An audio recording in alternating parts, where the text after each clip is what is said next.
it's about performance. Oh, it's about performance. Yes, it's about performance. It's about performance back on the job. Hi, this is Guy Wallace, and this is the Pursuing Performance Podcast. Welcome. This is another episode of the Pursuing Performance Podcast created by Google's Notebook LM after I fed it certain resources. See the show notes for links to those resources. And although I find the deep dives and explainers from Google's Notebook LM to be not perfect, I think they do a fairly good job with summarizing the resources that I've asked it to summarize.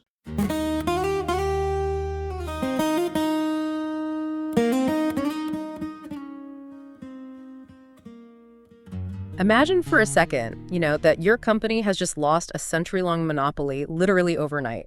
Oh, wow. Yeah, the ultimate safety net is just completely gone.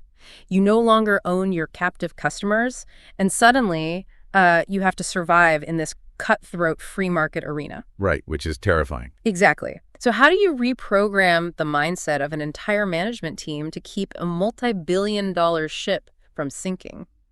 I mean, it's an incredibly daunting scenario. You aren't just asking people to, learn a new software program or memorize some new mission statement. Right. You are asking them to unlearn decades of ingrained institutional habits, essentially overnight, while this ship is, actively taking on water.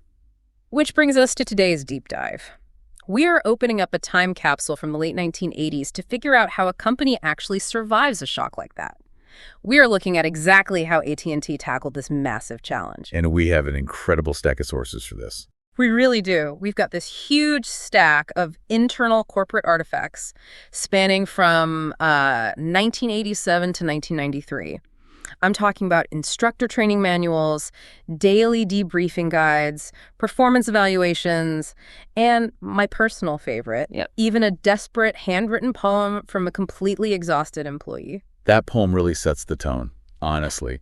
Looking through these artifacts, you really get a sense of the sheer panic that must have been rippling through AT&T at the time. Oh, absolutely. This wasn't a standard corporate retreat with, trust falls and name tags. This was total cultural rewiring out of pure necessity. I was reading through the background materials here, and the analogy that makes the most sense to me is like a zoo. Okay, a zoo. I like that. Yeah, imagine a group of apex predators in a zoo who have had their meals brought to them on a silver platter on a strict schedule every single day for their entire lives. Then, one Tuesday morning, the gates are just flung open and they are released into the wild. Right, they don't know how to hunt. Exactly. You can't just put them in a lecture hall and show them a slideshow on how to hunt. They need survival instincts. That is a highly functional way to look at it, actually, because to understand why they needed those raw survival skills, we really have to look at the massive environmental shock AT&T faced. The catalyst here is the 1984 AT&T divestiture. Right, the breakup of the Bell system. Driven by Judge Harold Green's modified final judgment. Judge Green essentially dropped a legal sledgehammer on AT&T, ruling that their monopoly violated antitrust laws. Wow. Yeah. So he forced AT&T to break up into smaller, independent regional companies. Meaning the closed loop was suddenly broken? Because before 1984, AT&T Network Systems and Bell Labs basically owned their primary customers, right? 100%. Like the regional Bell operating companies like Illinois Bell or New Jersey Bell, they didn't even have a choice. AT&T manufactured the telephone equipment and the operating companies used it? It was a completely closed, incredibly comfortable loop. I mean, they were utterly insulated from the very concept of price competition. Must be nice. Right. For a century, decisions at AT&T were dominated by what the sources explicitly call an extend the technology mindset. What does that mean exactly? Well, the brilliant engineers at Bell Labs would develop something new, they would build it, and they would sell it at whatever price they could justify to their captive subsidiaries. Yeah.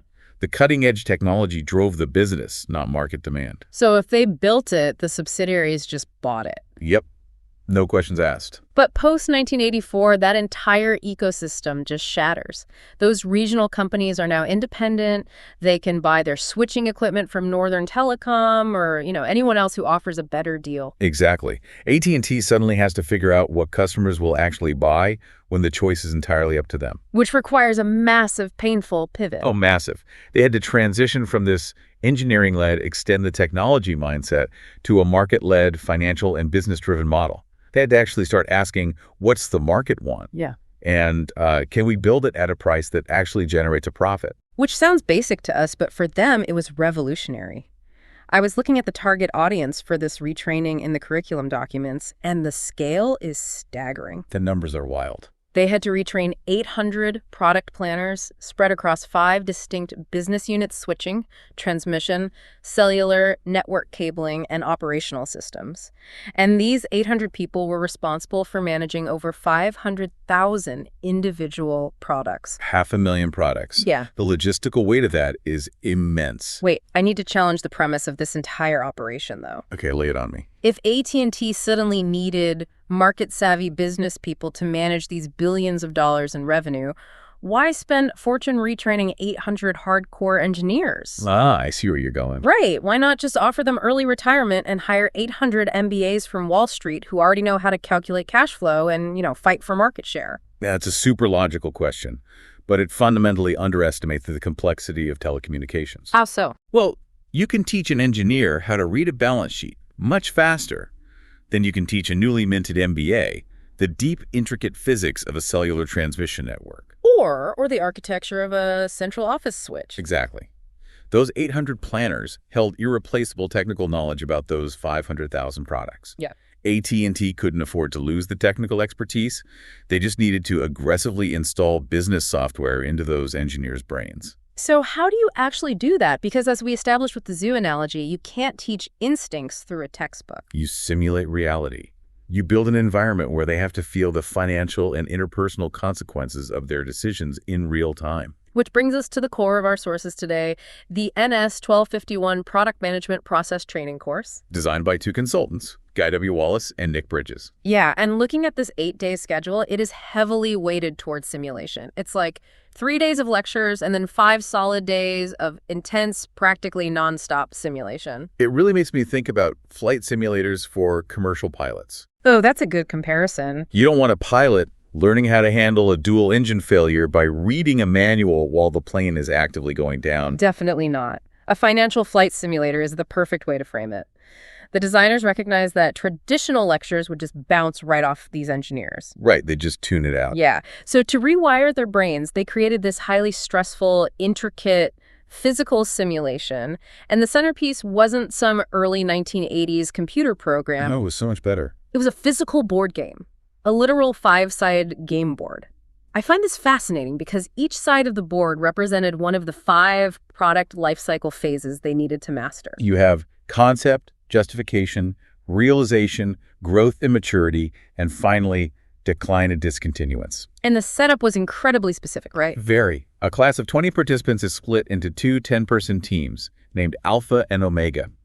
These teams are then broken down into pairs. Okay, so you've got these pairs. Right, and each pair is assigned to manage a specific product within a fictional but real family of industrial video products. So we're talking about a video camera, a recorder, an edit deck, cables and connectors, and videotape. They are managing this interlocking product line. Yep, the whole ecosystem. But they didn't just sit there and play the product manager for 5 days, did they? No. And this is the defining mechanical genius of NS 1251. It's their role rotation system. The simulation forced participants to rotate through entirely different functional roles for every single product round. Okay, wait. So if I'm the product manager for the video camera in round 1, trying to push this product to market, what happens in round 2? In round 2, the facilitators might force you to play the role of the Bell Labs development engineer for the recorder. Oh, wow. Then in round 3, you are the manufacturing representative for the edit deck. Then you're the sales VP, then your product support. So you have to physically step into the shoes of the people you usually spend your days arguing with? That is brilliant. I mean, if you're listening to this and you've ever had to sit in a status meeting where sales is screaming at engineering to deliver a feature faster, you know exactly how toxic those organizational silos can get. Oh, they are the worst. Right. So by forcing a product manager to play like a grumpy manufacturing rep who is terrified of factory downtime, you're forcing them to see the entire ecosystem. It creates this profound physical understanding of trade-offs. Because it's one thing to theoretically know that manufacturing has constraints, right? Sure, in an abstract way. But it's another thing entirely to sit at a table role-playing as the manufacturing rep, and realize that if the sales VP drops the product price to win a deal, you have to use cheaper components on the assembly line. Which spikes the failure rate. Exactly. Which then ruins the profitability metric your entire team is being graded on. Oh. They physically feel how every single decision ripples across the company. It's like pulling a thread on a sweater. The game was meticulously designed so that if sales pulled the lower price thread, the manufacturing capacity sleeve just completely unraveled. Every decision had a mathematical butterfly effect. Which is exactly what destroys those silos you mentioned earlier. The sources emphasize that this mechanic built instant cross-functional empathy. Because you can't be mad at the manufacturing guy when you were the manufacturing guy yesterday. Exactly. You stop viewing other departments as obstacles and start viewing them as interlocking gears in the same machine. I love the idea of this giant board game forcing empathy, but then, you dig into the instructor guides and you realize this wasn't designed to be a fun team-building exercise. Not at all. It was designed to be a crucible. The mechanisms they use to introduce chaos are just wild. Specifically, these things called breaks cards. The simulation was deliberately grueling to mirror the chaos of a newly deregulated market. Just when a team had their perfect product plan set everyone agreed on the margins, manufacturing was ready, sales had their targets, a roll of the dice would force the team to draw a breaks card. The article in our stack is a really visceral example of this. You spent hours on this plan, you roll the dice, and the card says, the competition just lowered their price by 5%. Brutal. Or, a vital raw material just caused manufacturing costs to increase by 10%. And in an instant, all that beautiful, harmonious planning is just rendered obsolete. You have to adapt on the fly under intense time pressure. And it wasn't just random chance from a deck of cards either. No, the facilitators were actively messing with it. Right, they were actively injecting chaos behind the scenes. The participants would suddenly receive what the documents call voicemails from the ranch alongside updated data packs. Which was basically political and logistical garbage injected specifically to cause friction. Like in real life. Exactly like the real corporate world, where a senior VP might suddenly change their strategic direction on a whim, or a key supplier might suddenly go bankrupt. The facilitators threw these curveballs just to test the team's adaptability and stress response. So in the middle of all this orchestrated chaos, what did they actually have to produce? It was a lot. For every round, teams had to run a 45-minute cross-functional meeting to synthesize these new chaotic data packs. Okay, that's already stressful. And then they had exactly 2 hours to build a comprehensive business and financial plan. And we are not talking about sketching a rough idea on a whiteboard here. No.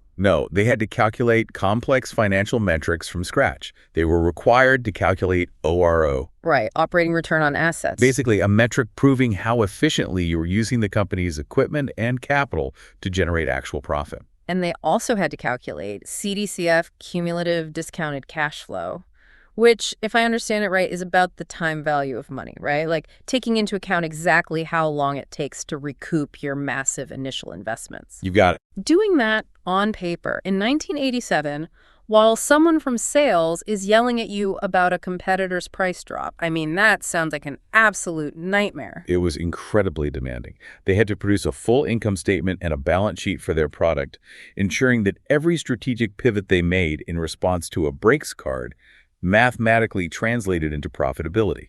And then the grand finale of each round. They had to take this hastily rebuilt financial plan and present it on 15 minutes. While receiving brutal private feedback from the facilitators. Right. But crucially, the facilitators weren't just grading their math.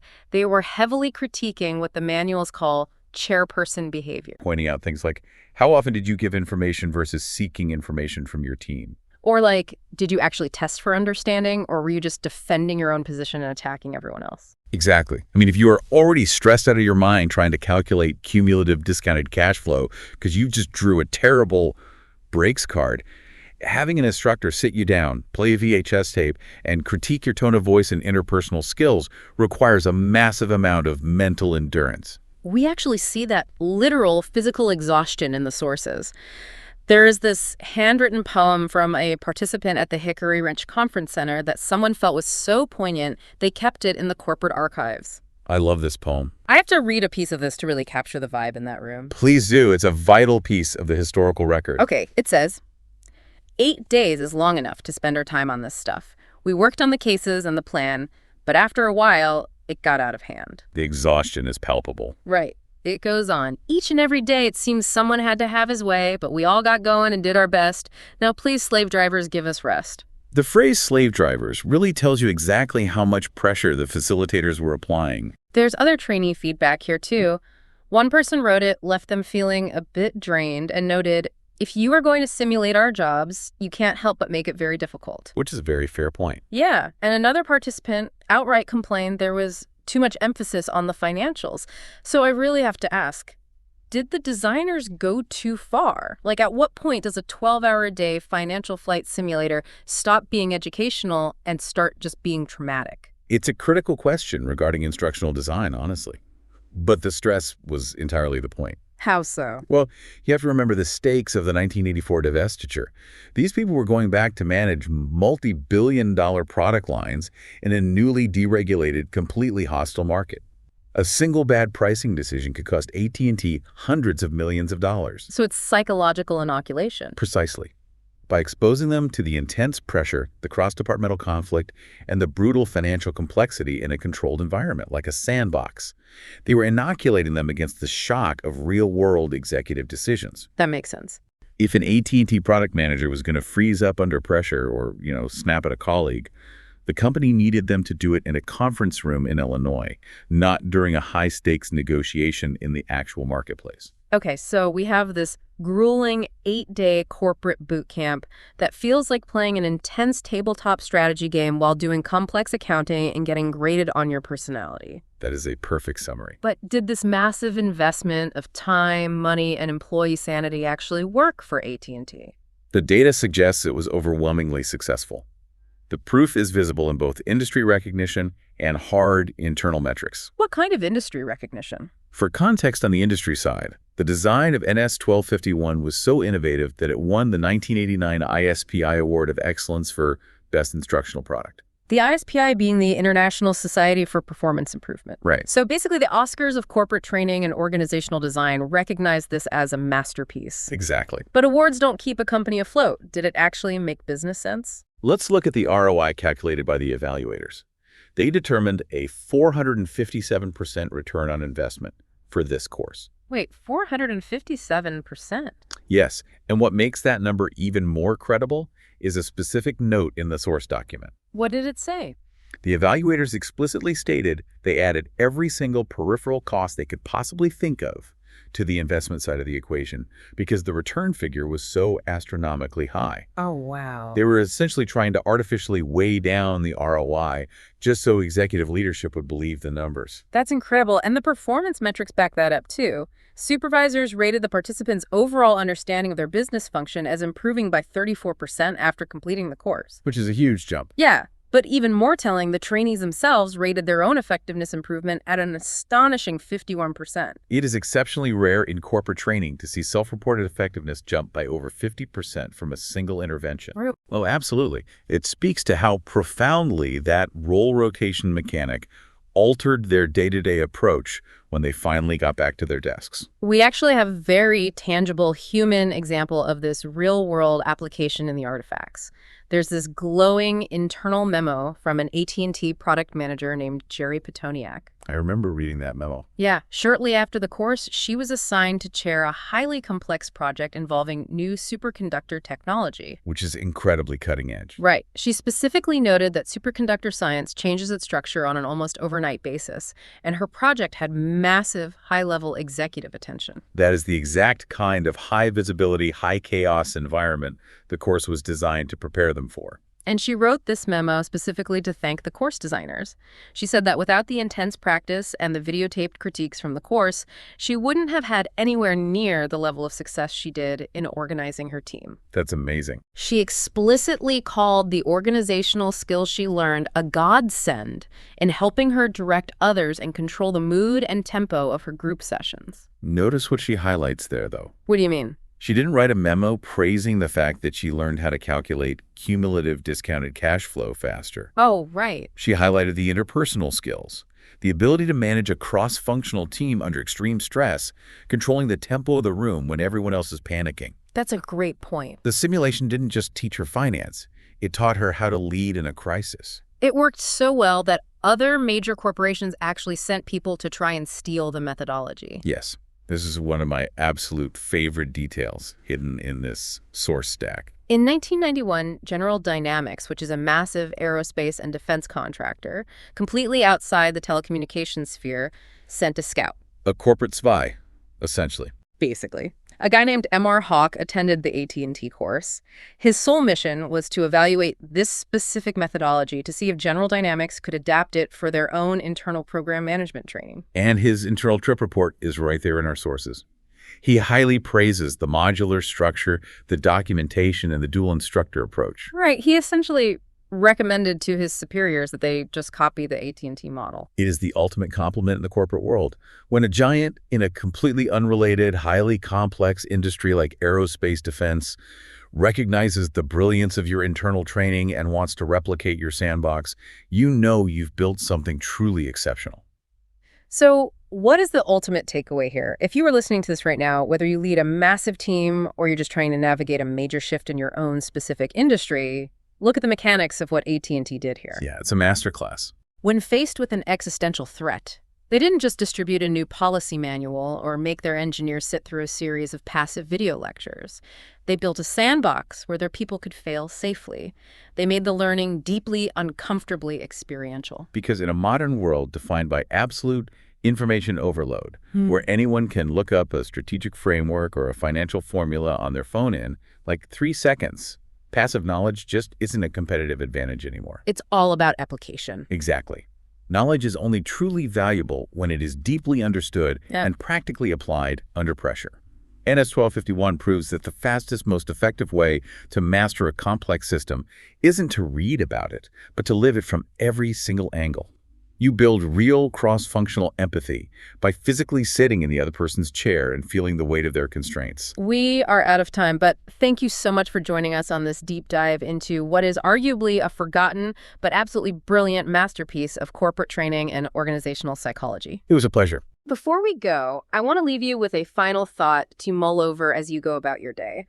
Think about your own job right now, the daily grind, the specific office politics, the unique logistical challenges you face. If someone were to design a 5-sided board game based entirely on your professional life, what would your specific bad break cards say? And perhaps more importantly, if your colleagues were forced to play your role for just one day, what do you think would surprise them the most about how hard it really is?